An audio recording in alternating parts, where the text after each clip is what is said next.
are talking Jack and Jill, also known as The Legend of Jack and Jill. And this is a Jack and Edge Productions produced by Scott Jeffries, a prolific B-movie producer here in the UK that knocks out practically a film a month, it seems.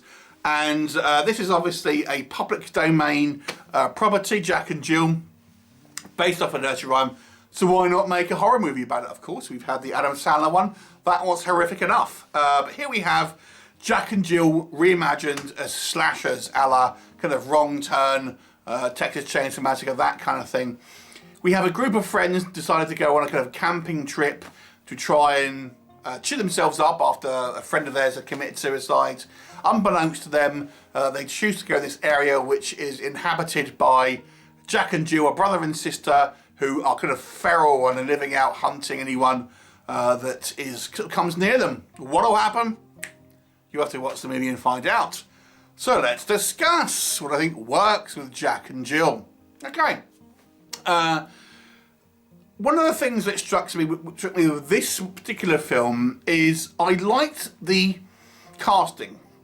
I think one of the things this movie does well is have our group of kind of, you know, protagonists look like they're genuinely going out for a kind of, a camping weekend. In a lot of these films, you'll see, especially the female members of the cast, too kind of dollied up and with the makeup on.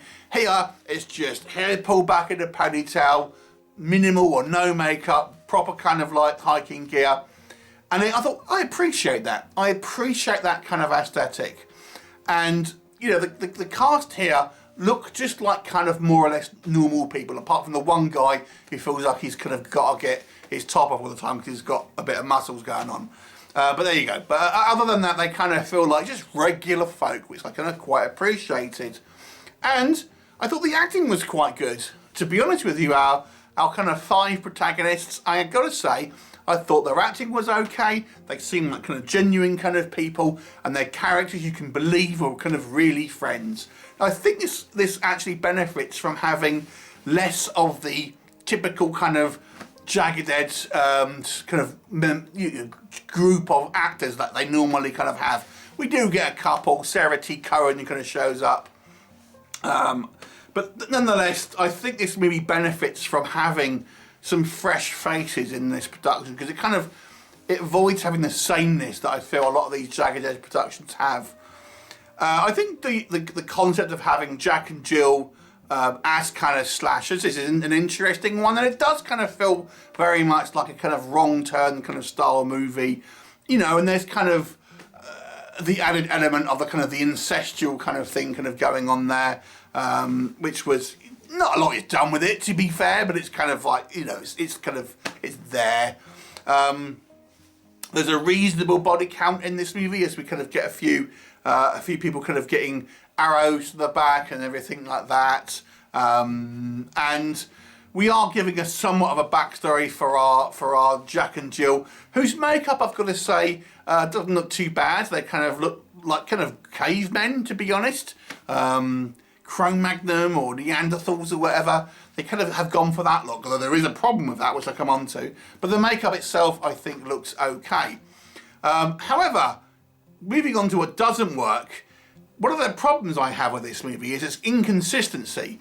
Because although we see Jack and Jill as adults and they kind of look like cavemen or cave people, we see them as kids, probably about 10, 12, something like that, and they're completely fine. They are completely fine, not kids who haven't kind of been mutated or whatever, and we're led to believe that their reason for that is because of incest. So, well, they would have looked like that when they were younger. It seems like a really odd oversight to me. Don't know why. They maybe could have come up with a different explanation for that. And they can't kind of speak, which they could do when they were younger. There's a little bit of an inconsistency here. In regards to that, the movie's lacking a little bit of gore. It's lacking a little bit of kind of like, you know, for considering this is a horror film, it's just a kind of, you know, a very generic and standard made kind of running away from the boogeyman style B-movie, really, without any kind of real scares or anything in there. There's not really a lot of tension that is built up with our kind of, use of kind of mood or anything like that, no real atmosphere.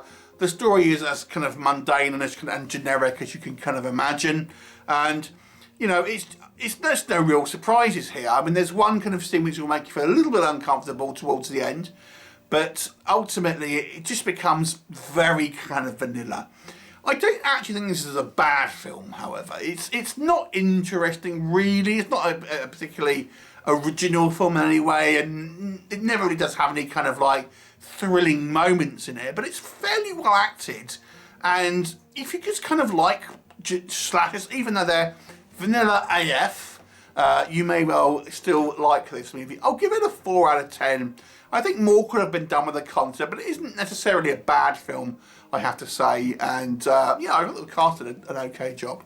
Have you seen it? What did you think of it? Leave me a comment, and I shall look forward to you next time. Bye for now.